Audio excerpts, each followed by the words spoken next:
Ni lah kalau masalah hantar kat seni Mutiara kau tahu. Kau dah sampai sini tau. Lepas tu nak masuk kena pakai access card.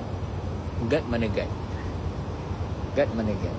Tengok orang tu pun kesian, orang abang-abang tu pun kesian. Dia pun menunggu guard. Guard tak ada. Kau tahu aku boleh menyampah kalau masuk seni Mutiara ni kau tahu.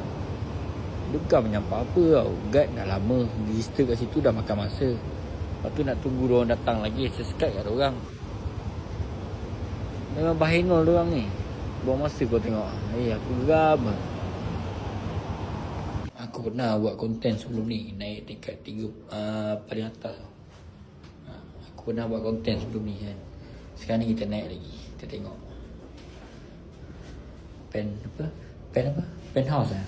Penthouse kan. Kita tengok kan. Sejuk, aircon sejuk kan. Aduh, paling atas berapa minit ni aku tak tahulah.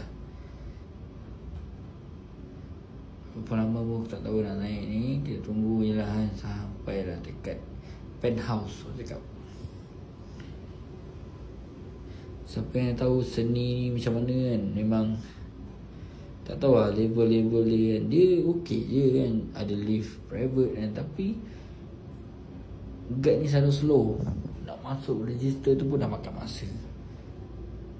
Nak lagi kalau lift private tu orang bawa turun naik kontraktor punya barang ke apa kan. Tak kisahlah aircon ke repair aircon ke. Memang kau naya amat gentle.